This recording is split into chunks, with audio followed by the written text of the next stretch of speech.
Bonjour, bienvenue dans la série sur la mécanique quantique. Nous allons continuer notre analyse des filtrages avec les appareils de Stern-Gerlach. Alors, nous avons vu que lorsque la particule passe dans l'appareil T, la particule est filtrée dans un des trois états, l'état qui a pu précéder, par exemple avec un appareil S, est oublié. Il y a une indépendance du filtrage par T, une indépendance par rapport au passé. Donc on peut considérer que l'appareil T filtre les particules en trois états que l'on peut prendre comme état de base pour notre système quantique. On peut les considérer comme des états de base dans la mesure où si l'appareil donne des particules dans l'état plus T et qu'on met un autre appareil T derrière, elles passeront toutes dans l'état plus T. Par contre, dans l'état 0T, aucune ne passera. On avait déjà vu ça avec des appareils S.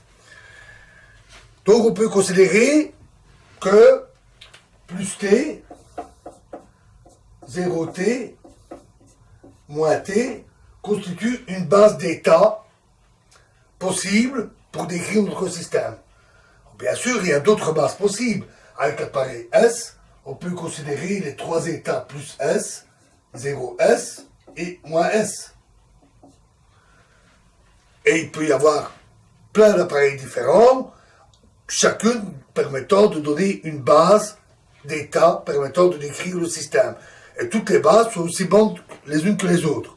Elles sont simplement, éventuellement, plus pratiques dans telle ou telle expérience.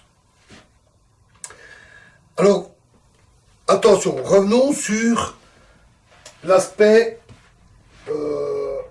idéalisé ou réaliste de la situation, de l'expérience. Dans une expérience réelle, le processus n'est jamais parfait. Il y a toujours des petites difficultés, des petits défauts, par exemple des particules qui se perdent, il faut en tenir compte. Et c'est assez facile, hein? On prend un appareil, on injecte des particules, où on ouvre tous les filtres, on injecte toutes les particules à l'entrée, on regarde celles qui sortent. S'il en manque, c'est qu'elles se sont perdues. Donc ça permet de calculer la proportion de particules qui seraient perdues dans le dispositif. De même, on place des filtres pour sélectionner tel ou tel état de la particule, mais il faut tenir compte des phénomènes de diffraction que nous avons vus. Les particules peuvent être perturbées par la présence des filtres et être diffusées sur une trajectoire légèrement différente. Il y a donc une certaine probabilité qu'une particule qui est en plus T se retrouve dans le faisceau 0T. Donc les états filtrés ne sont en réalité pas tout à fait purs. On peut essayer d'améliorer l'appareil pour le faire au mieux possible. Il y a aussi le fait que nos états ne sont pas nécessairement complets. Par exemple, si on fait l'expérience avec des atomes, ceux-ci peuvent être dans des états excités, des états ionisés. Donc il y a beaucoup de possibilités. En pratique, quand on fait une vraie expérience, il faut tenir compte de toutes ces possibilités. Une expérience réelle doit être soigneuse et est toujours assez complexe à mettre en place et à analyser. Ici, nous considérons qu'on a une situation idéale où on a amélioré au maximum l'expérience et où on obtient effectivement trois états parfaitement purs. Et aucune particule ne se perd. Cet idéal, c'est un idéal, mais tout ce que nous disons a pu être expérimenté avec ce type d'expérience ou d'autres expériences. Et donc tout ce que nous disons est en accord avec les résultats expérimentaux. Et c'est, après tout, le principal. Le but ici est d'expliquer les mécanismes de la mécanique quantique et non de donner un cours sur la manière de réaliser des expériences. Alors, on on a vu aussi que l'on commençait toujours l'expérience que l'on décrit avec un premier filtre. On a un filtre S qui va donner un état plus S et on lui fait subir d'autres choses, on le fait passer d'un appareil S' dans un appareil T ou deux autres appareils. On prend toujours un état dans lequel on ne laisse passer qu'un état pur. C'est ce qu'on appelle un faisceau de particules polarisé. Il est polarisé dans l'état que nous sélectionnons au départ, par exemple, plus S. Comment sont obtenues ces particules au départ, ou ces atomes? Bien, ça peut par exemple être un four dans lequel on chauffe un matériau qui va émettre des atomes qui sont alors diffusés vers le dispositif. Et ces atomes sont dans des états quelconques, plus S, 0S, moins S, ou d'autres, des mélanges. Et ce mélange des différentes sortes d'atomes est un mélange statistique.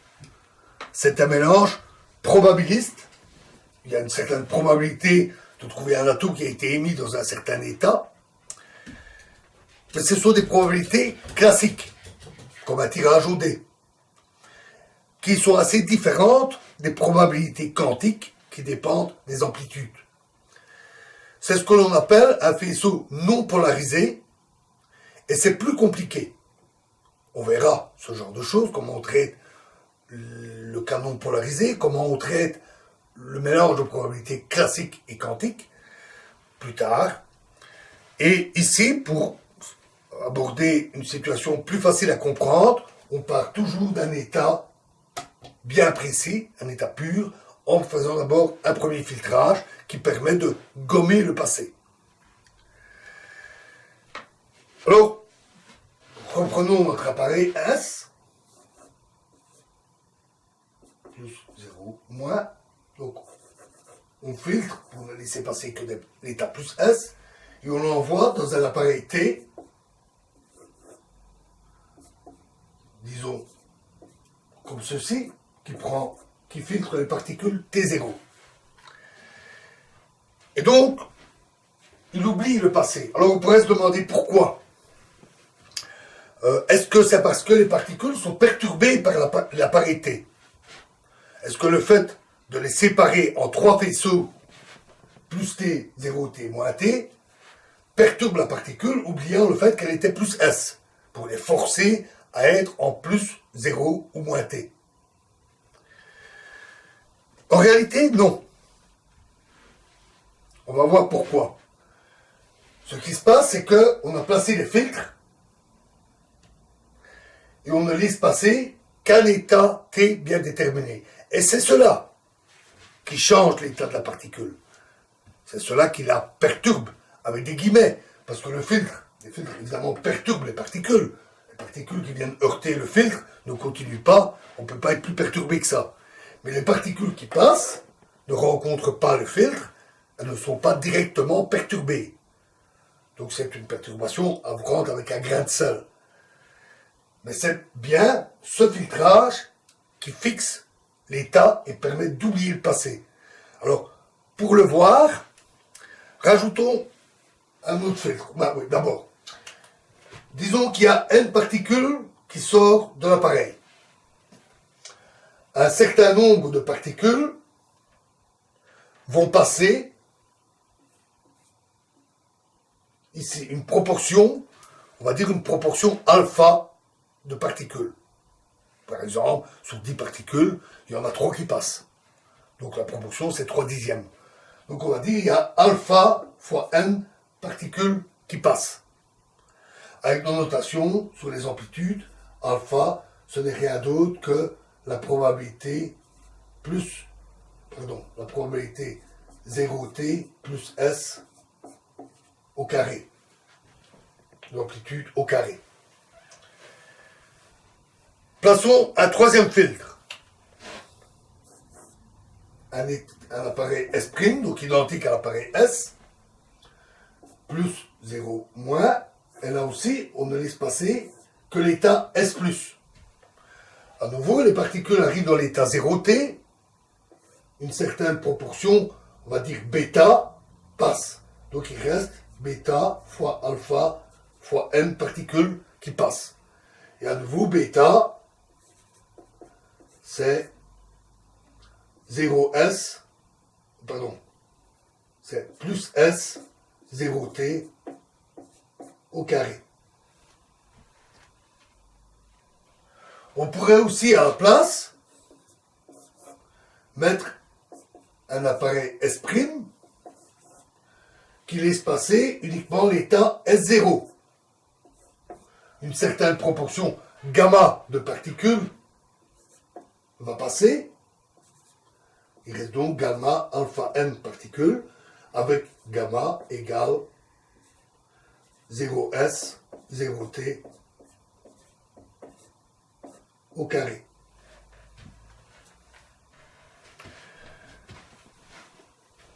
Supprimons maintenant l'appareil, pardon, non, on va pas supprimer la parité, excusez-moi. Changeons maintenant les règles, on ne filtre plus les particules. Donc on laisse toujours la parité, il sépare toujours les particules en 3 faisceaux, mais on ne les filtre plus. Ils se recombinent à la sortie et continuent leur chemin. Est-ce que ça perturbe quand même l'état des particules? Eh bien, le résultat est non. Si on a n particules, avec un appareil entièrement ouvert, il en passe n. Exactement. Toutes les particules passent par un des 3 faisceaux. Et en passant dans cet appareil-là, plus S, il y a n particules qui passent. Toutes les particules passent dans l'état plus S.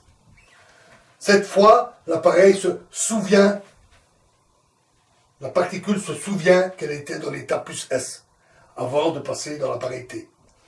Et de même, ici, il n'y a aucune particule qui va passer. Le fait d'ouvrir les filtres, d'enlever des filtres, diminue le nombre de particules qui passent à la fin. Ça peut paraître étonnant. On en laisse passer plus ici, et il y en a moins qui passent à la fin. On a typiquement là un cas d'interférence, comme dans l'expérience de Young. C'est vraiment de ça qu'il s'agit. Donc, en mettant les filtres, on sélectionne un état T bien précis, qui fait table rase du passé. Mais si on enlève les filtres, les faisceaux se recombinent et redonnent l'état plus S que l'on avait avant d'entrer dans la parité.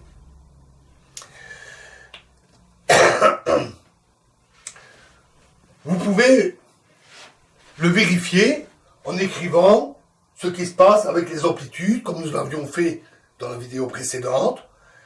Et nous, dans la prochaine vidéo, nous le ferons. Nous ferons ça. Donc, tentez de le faire, essayez de comprendre pourquoi, avec les amplitudes, on obtient ce résultat.